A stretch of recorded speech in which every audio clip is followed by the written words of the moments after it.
నమస్కారం.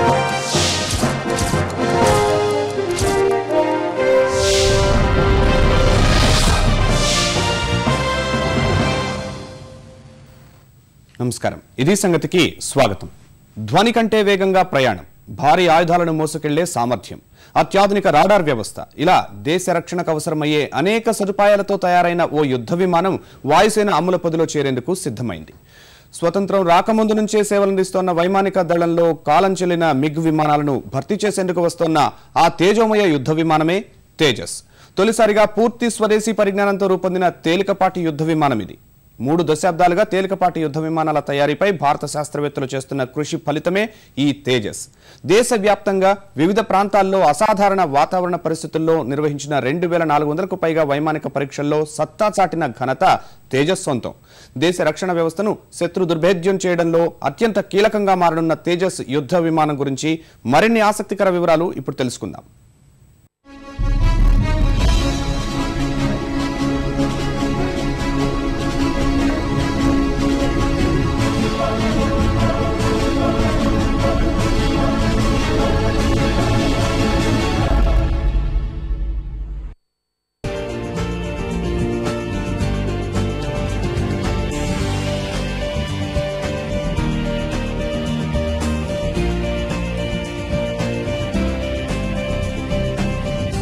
భారత రక్షణ శాఖ అమ్ముల పొదిలో మరో యుద్ధ విమానం చేరనుంది.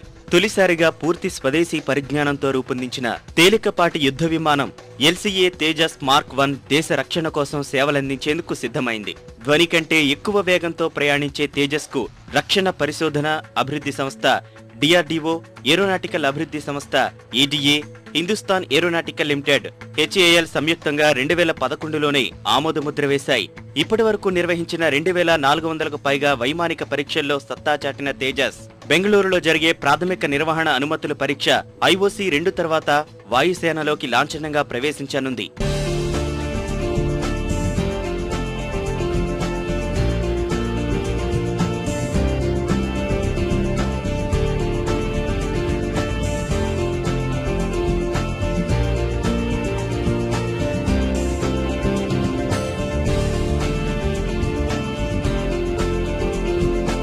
ఆధునిక యుద్ధ వ్యూహాల్లో యుద్ధ విమానాలు అత్యంత కీలకంగా మారాయి. ఇలాంటి పరిస్థితుల్లో విదేశీ యుద్ధ విమానాలపై ఆధారపడటం ఏమాత్రం సురక్షితం కాదని గుర్తించిన ప్రభుత్వం 30 ఏళ్ల క్రితమే తేలికపాటి యుద్ధ విమానాల తయారీపై దృష్టి సారించింది. రష్యా నుంచి దిగుమతి చేసుకున్న MiG-21 యుద్ధ విమానాలకు కాలం చెల్లకముందే వాటి స్థానంలో తేలికపాటి యుద్ధ విమానాలను ప్రవేశపెట్టాలని 1983లో నిర్ణయించింది. స్వదేశీ పరిజ్ఞానంతో రూపొందించే ఈ విమానాల కోసం అప్పట్లోనే 560 కోట్ల రూపాయలను కేటాయించింది. తేలికపాటి యుద్ధ విమానం రూపకల్పన కోసం 3 దశాబ్దాల్లో అనేక పరిశోధనలు చేసిన శాస్త్రవేత్తలు ఇప్పటి వరకు 6 నమూనాలను తయారు చేశారు. 2003లో అప్పటి ప్రధాని అటల్ బిహారీ వాజ్పేయి ఈ యుద్ధ విమానానికి తేజస్ గా నామకరణం చేశారు.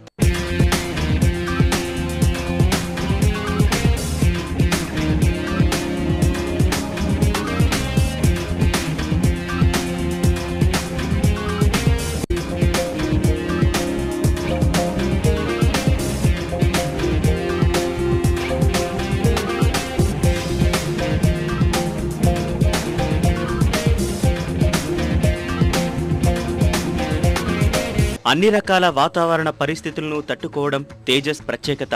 వాయుసేన శక్తి సామర్థ్యాలను మరింత ఇనుమడింపజేసే ఈ తేలికపాటి యుద్ధ విమానం కొండ ప్రాంతాల్లో ఉండే అత్యల్ప ఉష్ణోగ్రతలు, ఎడారి ప్రాంతాల్లోని అత్యధిక ఉష్ణోగ్రతలను సైతం తట్టుకొని పోరాడుతుంది. ప్రస్తుతం మల్టీమోడ్ రాడార్ హెచ్చరిక విధానం, R-73 గగనతల క్షిపణులు, బాంబులను ప్రయోగించే సామర్థ్యం ఉన్న తేజస్ కు 2015 నాటికి మరికొన్ని అత్యాధునిక ఆయుధాలు, 23 mm తుపాకులు, రాకెట్లు, సుదూర లక్ష్యాలను ఛేదించే క్షిపణులతో పాటు గగనతలంలోనే ఇంధనం నింపుకునే సదుపాయాలను శాస్త్రవేత్తలు సమకూర్చనున్నారు.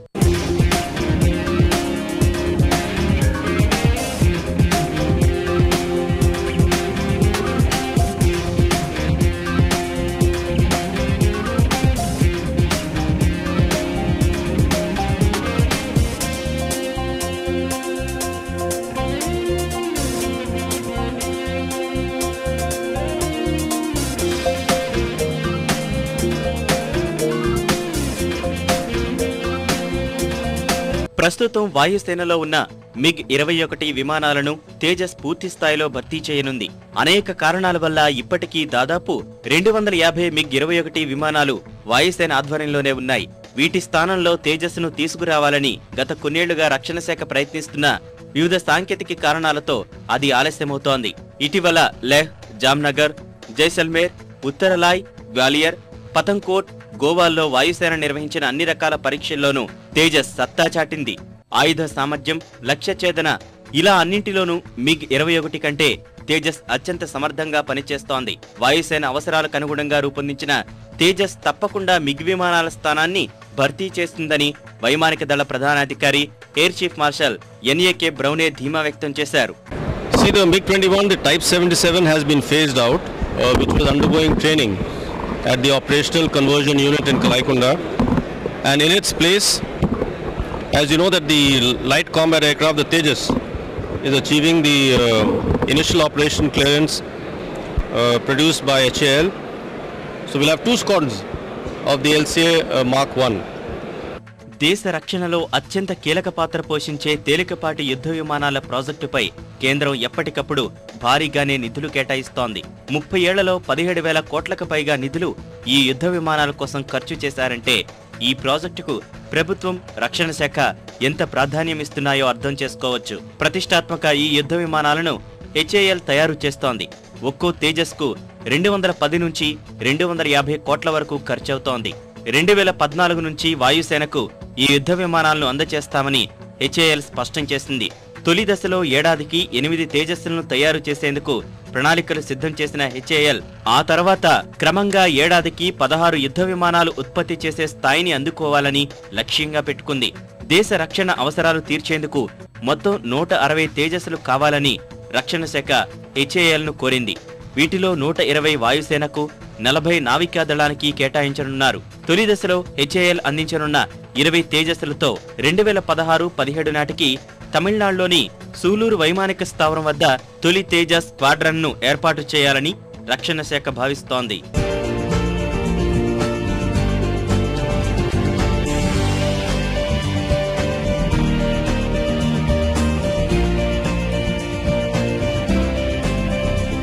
వైమానిక ఆయుధ సంపత్తి విషయంలో ప్రపంచ దేశాలతో పోటీ పడుతున్న భారత వాయుసేన ఎప్పటికప్పుడు తన సామర్థ్యాలను పెంచుకుంటూనే ఉంది.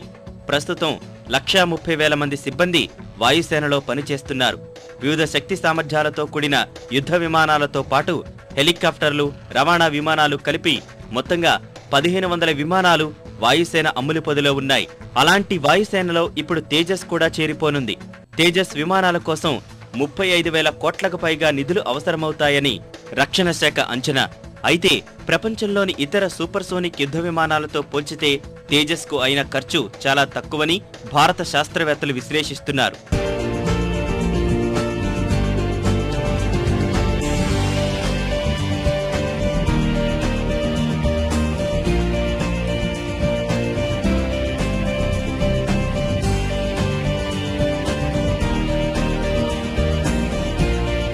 పూర్తి స్వదేశీ పరిజ్ఞానంతో తేజస్ మార్క్ 1 విమానాలను వాయుసేనకు అందించిన రక్షణ శాఖ ఇప్పుడు తేజస్ మార్క్ 2 విమానాల తయారీపై దృష్టి సారించింది. ఇందుకోసం ఏరోనాటికల్ అభివృద్ధి సంస్థ ADAకు రక్షణ శాఖ 2,400 కోట్లు కేటాయించింది. 5వ తరానికి చెందిన యుద్ధ విమానంగా చెప్పుకునే తేజస్ మార్క్ 2లో శక్తివంతమైన F414 GE INS 6 ఇంజిన్ను అమర్చనున్నారు. 5,000 కిలోల వరకు ఆయుధ సామాగ్రిని మోసుకెళ్లే సామర్థ్యం ఉండేలా ఈ యుద్ధ విమానాన్ని తయారు చేస్తున్నారు. అత్యాధునిక ఇంధన, రాడార్, ఆయుధ సామర్థ్యాలతో 2018 నాటికి తేజస్ మార్క్ 2ను వాయుసేనకు అందించాలని రక్షణ శాఖ ప్రణాళికలు సిద్ధం చేసింది. And we're also simultaneously starting the project for the LCA Mark 2. And the LCA Mark 2 actually is the real LCA in the sense that it will have a much more powerful engine, better radar.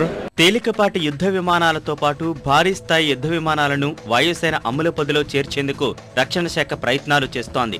ఇప్పటికే Russia పరిజ్ఞానంతో Hindustan aeronautics limited HAL తయారు చేసిన 157 Sukhoi యుద్ధ విమానాలను రక్షణ శాఖ వైమానిక దళానికి అందించింది. 2020 నాటికి 270 సుఖోయ్ యుద్ధ విమానాలతో గగనతర రక్షణ వ్యవస్థను మరింత పటిష్టం చేసుకోవాలని రక్షణ శాఖ ప్రణాళికలు సిద్ధం చేస్తోంది. మధ్య తరహా తేలికపాటి యుద్ధ విమానాలపైన రక్షణ శాఖ భారీగానే ఖర్చు చేస్తోంది.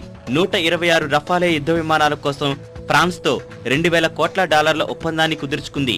వీటిలో 18 విమానాలను ఫ్రాన్స్ నుంచి నేరుగా కొనుగోలు చేయాలని నిర్ణయించిన రక్షణ శాఖ మిగిలిన 108 రఫాలే యుద్ధ విమానాలను HAL ద్వారా తయారు చేయించుకోనుంది.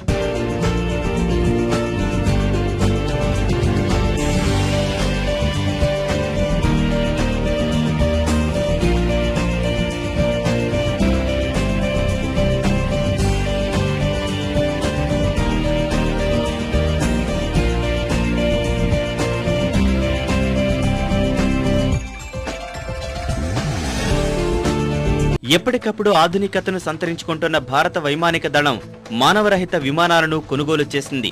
ప్రతికూల వాతావరణ పరిస్థితులు, పర్వత ప్రాంతాల్లో గాలింపు చర్యల కోసం ఇజ్రాయెల్ నుంచి కొనుగోలు చేసిన IAI సెర్చర్, IAI హెరాన్ విమానాల సేవలను IAF వినియోగించుకుంటోంది. శత్రువుల రాడార్ వ్యవస్థలపై దాడులు చేసేందుకు అనువైన IAI హర్పీ విమానం సైతం వాయుసేన సొంతం చేసుకుంది.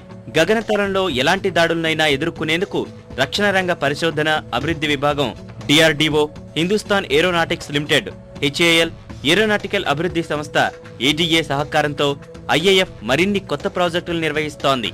భారత్ను శత్రు దుర్భేద్య దేశంగా మార్చేందుకు శాయశక్తులా కృషి చేస్తోంది.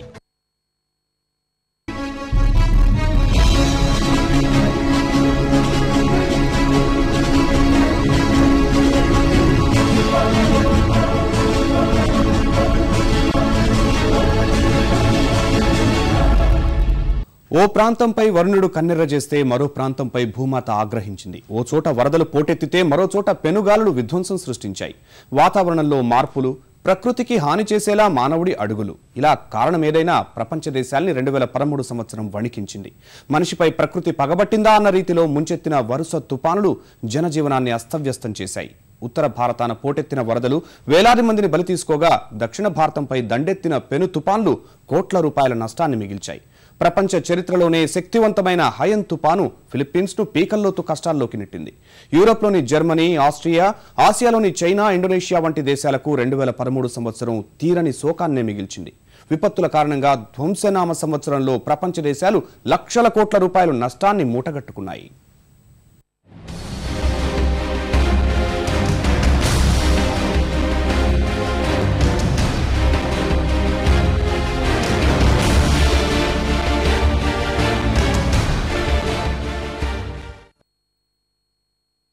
పెరుగుతున్న భూతాపం, అభివృద్ధి పేరుతో మనిషి సాగిస్తున్న పర్యావరణ విధ్వంసం, భూగోళంపై వేగంగా మారుతున్న వాతావరణ పరిస్థితులు, ఇలా కారణాలు ఏవైనా 2013 సంవత్సరంలో భీకరమైన ప్రకృతి విపత్తులు ప్రపంచ దేశాలను అతలాకుతలం చేశాయి.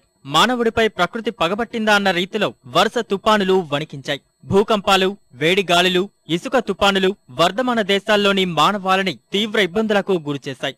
గతంలో ఎన్నడూ లేని విధంగా దండెత్తిన విపత్తులు వేలాది మందిని పొట్టన పెట్టుకోవడమే కాకుండా అపార ఆస్తి నష్టాన్ని మిగిల్చాయి. Philippines, Bharat, Bangladesh, China, Indonesia, Argentina, Australia వంటి దేశాలకు 2013 తీరని శోకాన్నే మూటగట్టి వెళ్తోంది.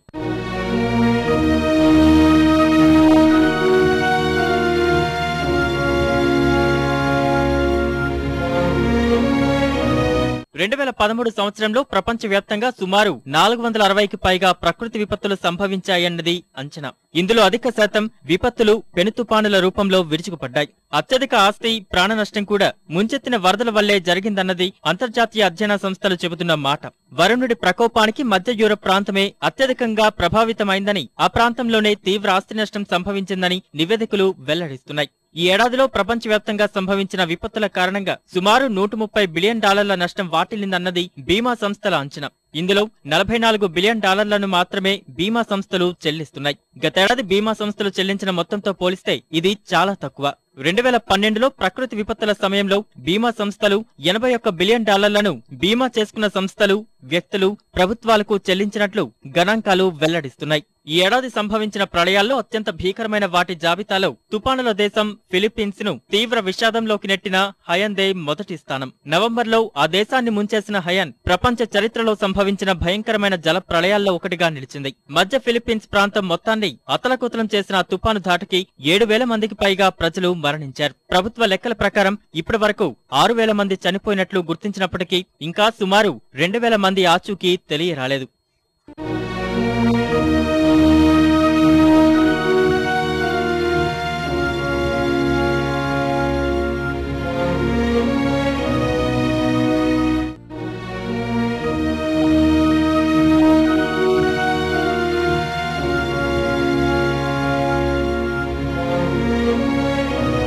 గంటకు 235 నుంచి 275 కిలోమీటర్ల వేగంతో వీచిన ప్రచండ గాలులు 15 మీటర్ల ఎత్తులో ఎగిసిన రాకాసి అలల ధాటికి ఫిలిప్పీన్స్ తీర ప్రాంతంలోని పలు గ్రామాలు నామరూపాలు లేకుండా పోయాయి. సుమారు 41 ప్రావిన్సుల్లో ఇళ్లు, పాఠశాలలు, విమానాశ్రయాలు దారుణంగా దెబ్బతిన్నాయి. 23,000 ఇళ్లు ధ్వంసమయ్యాయి. లెటే ప్రావిన్సులోని 80% ప్రాంతాలు తీవ్రంగా నష్టపోయాయి. ప్రావిన్సు రాజధాని టాక్లోబన్ పూర్తిగా తుడిచిపెట్టుకుపోయింది. హయాన్ ప్రభావానికి జనావాసాలు, మౌలిక వ్యవస్థలన్నీ చిన్నాభిన్నమయ్యాయి. విద్యుత్తు, సమాచార వ్యవస్థలు దారుణంగా దెబ్బతిన్నాయి. వారం రోజుల పాటు ఆ దేశాన్ని వణికించిన హయాన్ ప్రాథమికంగా అందిన సమాచారం ప్రకారం $5.8 బిలియన్ ఆస్తి నష్టాన్ని మిగిల్చినట్లు అంచనా.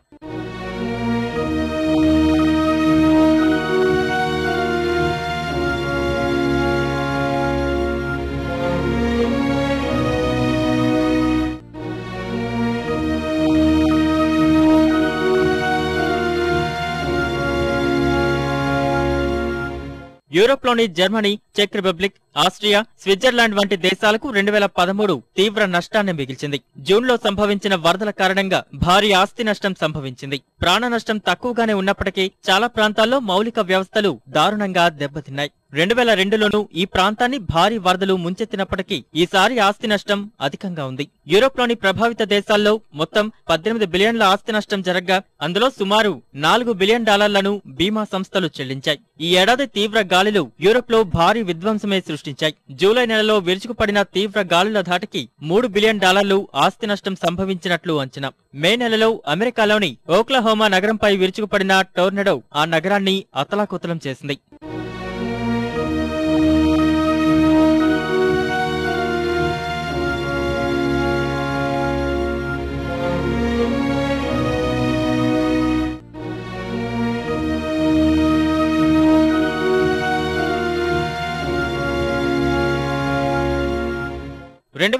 లో డ్రాగన్ దేశాన్ని ప్రకృతి విపత్తులు వెంటాడాయి. ఆ దేశంపై దండెత్తిన వరుస తుపానులు భారీ ఆస్తి నష్టంతో పాటు సుమారు 60 మంది చనిపోయారు. ఈ ఏడాది జూన్లో ముంచెత్తిన భారీ వరదలు దక్షిణ చైనా ప్రాంతంలో తీవ్ర నష్టం కలిగించగా ఆగస్టులో పోటెత్తిన జల ప్రళయం కారణంగా మౌలిక సదుపాయాలు దారుణంగా దెబ్బతిన్నాయి. జనవరిలో ఇండోనేషియాను ముంచెత్తిన వరదలు సుమారు 50 మందిని పొట్టన పెట్టుకున్నాయి. రాజధానికి జకార్తా, పశ్చిమ జావా, బాంటన్ నగరాలు తీవ్రంగా ప్రభావితమయ్యాయి.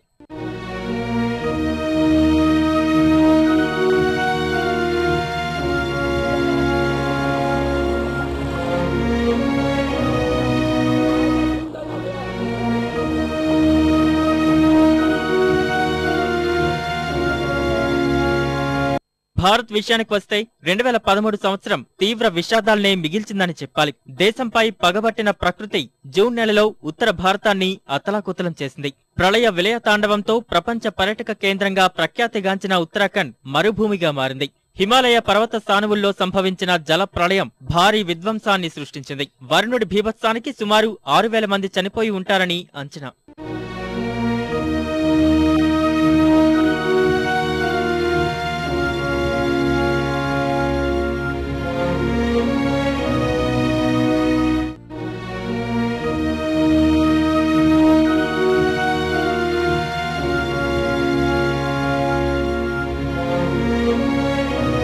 మందాకిని, అలకనంద, భాగీరథ నదుల విలయ తాండవానికి కేదార్నాథ్, బద్రీనాథ్ క్షేత్రాలు దారుణంగా దెబ్బతిన్నాయి. వందల సంఖ్యలో ఇళ్లు, వంతెనలు, కిలోమీటర్ల కొద్దీ రహదారులు ధ్వంసమయ్యాయి.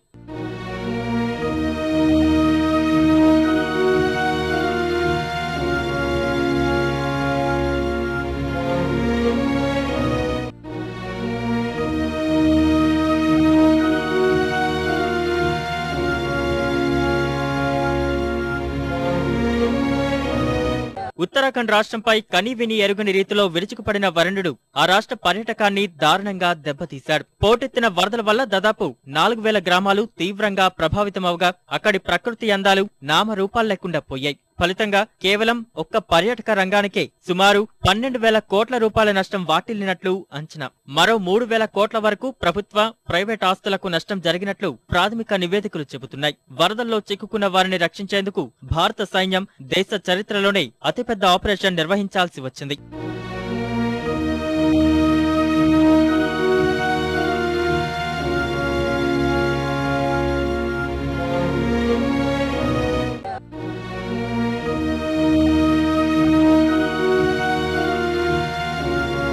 ఈ ఏడాది మధ్య దక్షిణ భారతంపై వరుస తుపానులు దాడి చేశాయి. అక్టోబర్లో ముంచెత్తిన ఫైలెన్ ఆంధ్రప్రదేశ్, ఒడిశా రాష్ట్రాలపై తీవ్ర ప్రభావం చూపింది. పదుల సంఖ్యలో ప్రజలను బలి తీసుకుంది. కోట్ల రూపాయల విలువైన పంటలను సర్వనాశనం చేసింది. ఫైలిన్ దాటికి వందల సంఖ్యలో ఇళ్లు ధ్వంసమవగా తీర ప్రాంతంలో మౌలిక వ్యవస్థలు దారుణంగా దెబ్బతిన్నాయి. ఆ గాయం మానకముందే వెనువెంటనే విరుచుకుపడిన హెలెన్, లెహర్ తుపానులు భారీ నష్టాన్నే మూటగట్టాయి.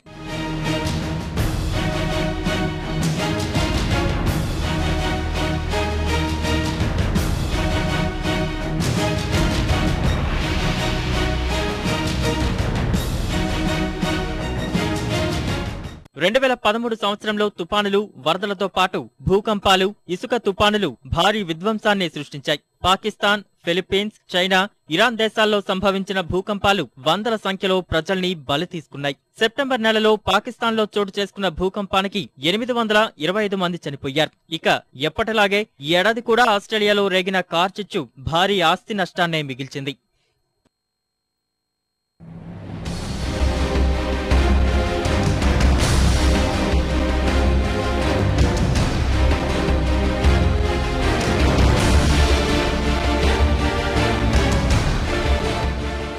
నమస్కారం.